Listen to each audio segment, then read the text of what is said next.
Welcome friends, my name is Rahul और आपका स्वागत है हमारे चैनल में जिसका नाम है एमसीक्यू धमाका। तो रोज़ाना की तरह आज फिर आपके लिए कुछ इम्पोर्टेंट क्वेश्चंस लेके आए हैं जो कि आपके कम्पिटिटिव एग्जाम्स के लिए काफ़ी हेल्पफुल होगा। तो टाइम वेस्ट नहीं करते हुए चलते हैं पहले अपने पहले क्वेश्चंस की तरफ। तो the concept of judicial review, जो जुडिशियल रिव्यू का कॉन्सेप्ट है, has been taken from which country. ये चार ऑप्शन है आपकी तरफ।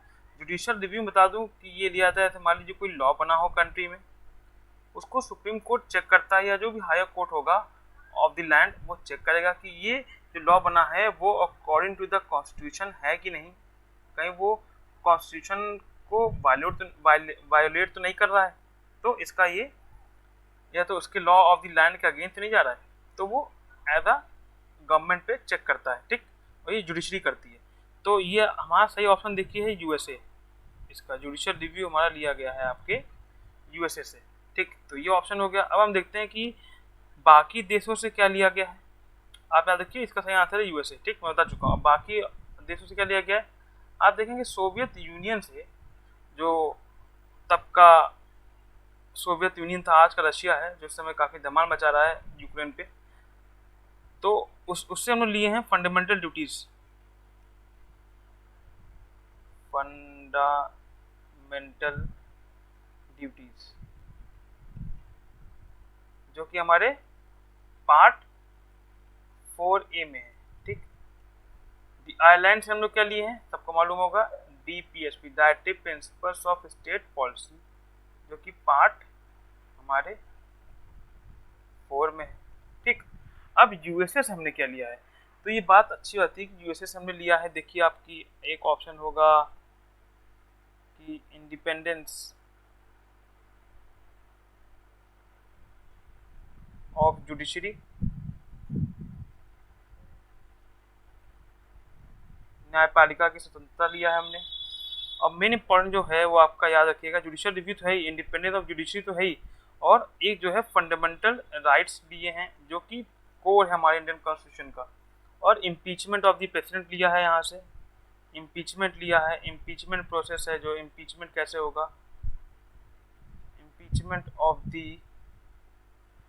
द प्रेसिडेंट हमने लिया है यहाँ से। ठीक, और जो एक पॉइंट और बताता चाहूँगा, ये पोस्ट ऑफ वाइस प्रेसिडेंट जो है, पोस्ट ऑफ वाइस प्रेसिडेंट, वो भी हमने यूएसए से लिया है। तो इतनी चीज़ें हमने यूएसए से ले रखी है अपने कॉन्स्टिट्यूशन में। कुछ और भी होगा, अगर जो छूट गया तो आप मुझे कमेंट बॉक्स में लिख के बता सकते हैं। अब देखिए यूके जो हम पे राज किया था, उससे हमने क्या लिया है, तो उससे हमने लिया है पार्लियामेंट्री फॉर्म ऑफ गवर्नमेंट, जमा चलता है, sorry, parliamentary form of government, parliamentary form of government है। रूल ऑफ लॉ है, यहाँ पर रूल ऑफ लॉ है जो हमने लिया है। सिंगल सिटीजनशिप चलता है यहाँ पर, सिंगल सिटीजनशिप, एकल नागरिकता है। कैबिनेट सिस्टम है हमारा कैबिनेट सिस्टम है, हमारा कैबिनेट सिस्टम है। और जो एक चीज़ हमने और लिया है वो है यूनाइटेड किंगडम से, वो क्या है, वो है आपका बाई कैमरलिज्म, मतलब 2 हाउसेस, एक तो आपका रहेगा विधान सभा में, एक विधान परिषद। ठीक, तो वैसे स्टेट में है, सेंटर में रहेगा आपका लोकसभा और राज्यसभा। ठीक, तो बाई कैमरलिज्म हमने लिया है यूनाइटेड किंगडम से, बाई कैमरलिज्म। ठीक, तो डबल हाउस जो कॉन्सेप्ट है, अपर हाउस और लोअर हाउस, वो हमने लिया है आपका यूनाइटेड किंगडम से। तो इतनी बातें आपको याद होनी चाहिए। थोड़ा लिखने में थोड़ा नीट नहीं है, लेकिन आप जो सुन के इसको अपने में रिवाइज कर सकते हैं, वो काफ़ी हेल्पफुल होगा आपके लिए। जो कुछ छूट गया है वो आप मुझे बता सकते हैं। ठीक, चलते हैं अपने अगले क्वेश्चन की तरफ। Anti defection deals with which schedule. इसका देखिए अभी महाराष्ट्र में चल रहा है, वो यही चल रहा है, एंटी डिफेक्शन वाला केस ही है। ठीक, अगर 2/3 से ज़्यादा मेंबर वहाँ से मूव कर जाते हैं पार्टी से, तो डिफेक्शन जो है वो आपका लीगल हो जाएगा, नहीं तो वो एंटी डिफेक्शन हो जाएगा। 2/3 से कम मेंबर मूव करते हैं तो। ठीक, तो ओवरऑल तो 10th शेड्यूल में आपका मिलता है आपको एंटी डिफेक्शन। देखिए इससे दो अमेंडमेंट्स बहुत इंपॉर्टेंट है, वो आपको याद रखने पड़ेंगे। एक इससे है 52nd अमेंडमेंट एक्ट जो आया था 1952 में, जब ये लाया गया था बेसिकली, ठीक, सॉरी हाँ 52nd अमेंडमेंट एक्ट 1985 है शायद, 1985 है, सॉरी गलती हो गई, 1985 है 52nd अमेंडमेंट एक्ट 1985। और जो एक आया था 91st अमेंडमेंट एक्ट 2003 में, ठीक।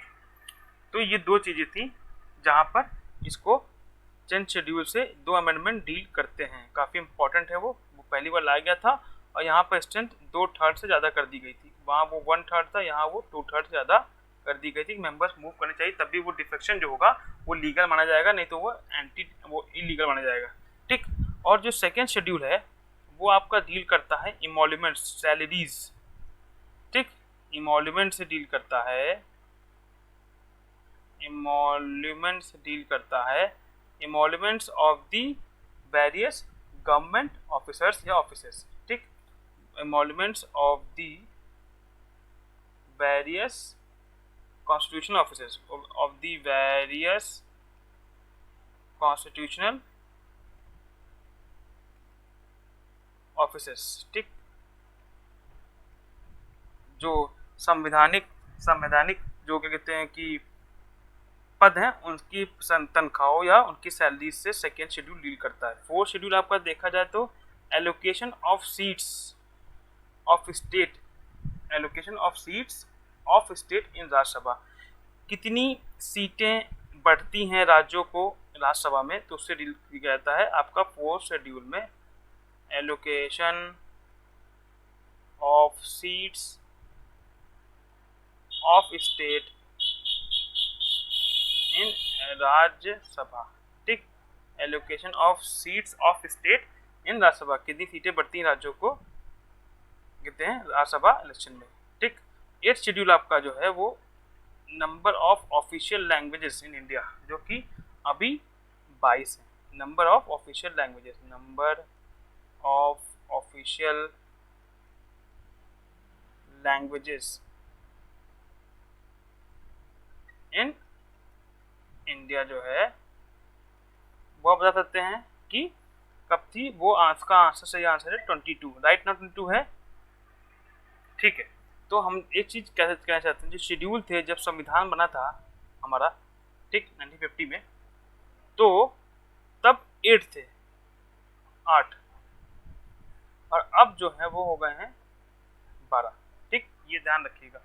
इतने ऑप्शन थे 10th schedule, second schedule, 4th schedule और 8th शेड्यूल, जिसका सही आंसर है आपका 10th शेड्यूल इस क्वेश्चन का। चलते अगले, which of the fundamental rights are available only to the citizen of India.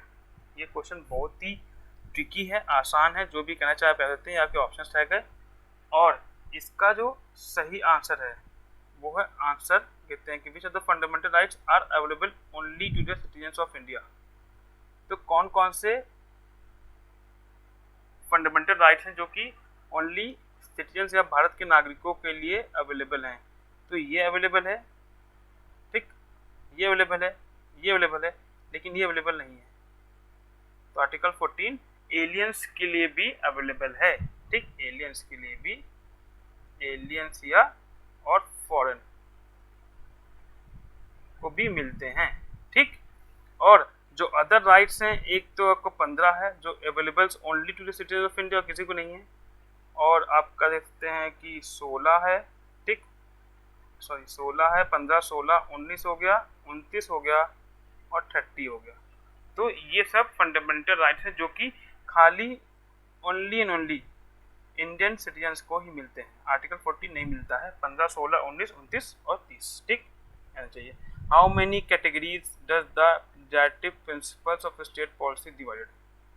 पहली बात तो directive principles of state policy कहते हैं कि कितने कैटेगरीज, मतलब 3 तरह के directive principle state policy basically देखा जाए, बेसिकली डिवाइड हुआ है। तो एक वो होता है आपका क्या है, इसका सही आंसर होगा 3, ठीक, 3। एक है आपका गांधीयन प्रिंसिपल्स,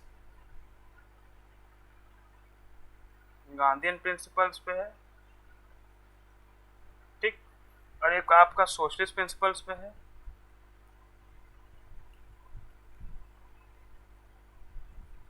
सोशलिस्ट प्रिंसिपल्स पे है,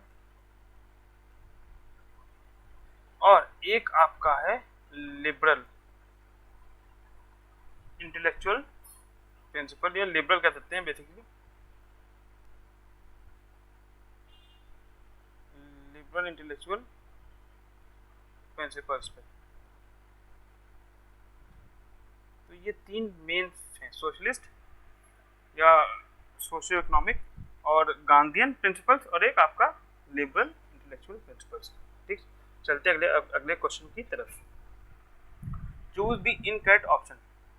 अब इसमें आपको इनकरेक्ट ऑप्शन चूज करना है। आप ये क्वेश्चन देख सकते हैं कि आर्टिकल 40 जो है वो आपकी डील करता है organization of the village panchayat, तो ये ऑप्शन सही है। क्वेश्चन देते पड़ेगा, इनकरेक्ट करेक्ट नहीं बोला है। ठीक, आर्टिकल 44 आपका डील करता है यूनिफॉर्म सिविल कोड से, ये भी ठीक है। आर्टिकल 50 डील करता है, आप बताइए इसे डील करता है?